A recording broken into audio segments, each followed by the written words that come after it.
Hi art students! Today I'm going to show you what we're going to be working on with a different type of monoprinting.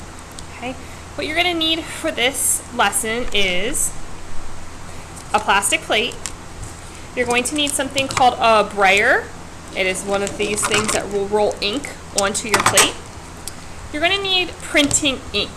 And the printing ink can be found in the back corner of the room.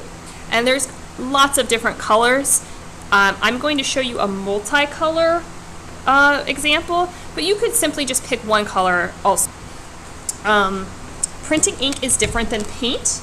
Okay, it has a different binder, but it's still pigment mixed with a binder. It is just a different binder. Okay, so just know that this isn't paint, this is ink, but it is water soluble, which means it will wash off of your skin, and it will wash off of all of your tools.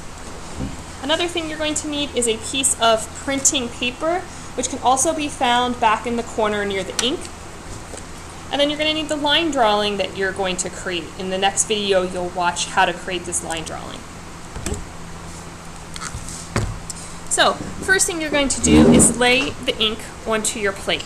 Okay? If you're using just one color, that's great. If not, I'm going to actually do like a gradation for mine.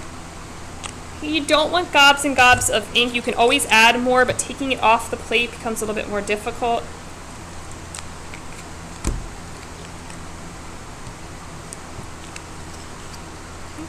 And then I'm going to take my brayer and I'm going to roll and get this plate completely covered, very even.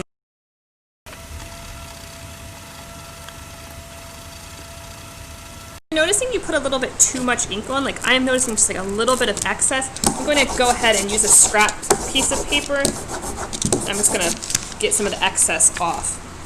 Okay? And then I'm going to continue rolling. I'm actually going to go in this direction now.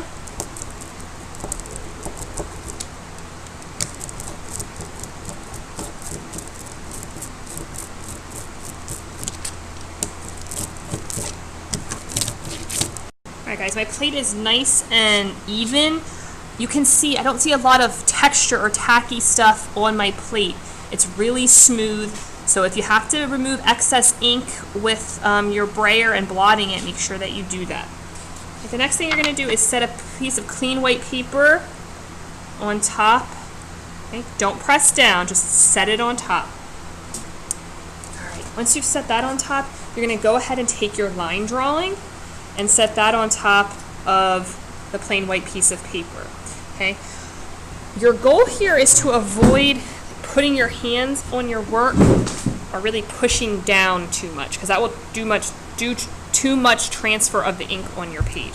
So you just want to kind of lightly hold your drawing down into place, and I'm going to use a colored pencil here to draw over and trace the lines of my line drawing, just so I can see where I've already traced. If I go over a pencil, I might lose my place. So go ahead now and lightly hold your drawing down, or you could even tape it in the corners if you're worried about it moving. Keeping your hands free of setting them down onto your drawing and lightly drawing over, well, I shouldn't say lightly, pushing down fairly hard to transfer that into the ink.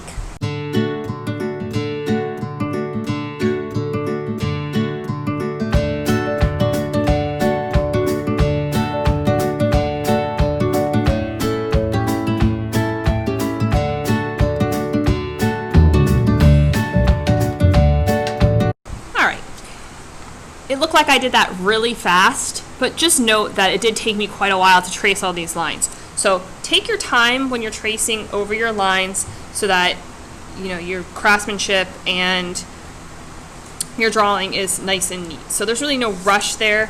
It just looked really fast because I was in time lapse.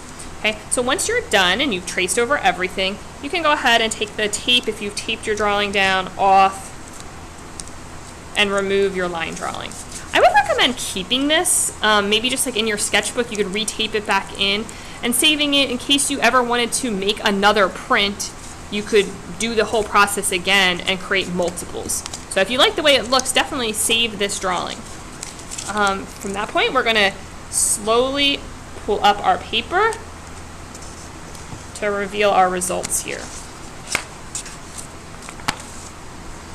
Okay. And you can see what happened. The ink transferred. It's not meant to transfer evenly, but you can see where it did transfer pretty evenly when I went over my lines. It creates this really interesting sporadic background that's really unpredictable, and it just turns out a lot more interesting than just, you know, your basic line drawing, okay? So it just takes on a whole new form. So think about that as you're deciding what object you're going to draw for tomorrow when you watch the next video that I've made for you. Think about composition. Think about using up the whole space with your drawing, okay, so you don't just have something floating in the middle of your page. And then another thing you're going to need to think about is color. I chose to mix bunches of colors together so I could kind of have this nice rich orange tone. But you know, what color is going to look great? You know, simple black also is really strong. It's simple but classic. So those are some things you're going to need to think about before class on Friday. So just to recap, make sure that you watch the video that is posted in Edpuzzle next, so you can get started on your line drawing, and then we can come in Friday or whenever you're here next and work on this type of monoprinting.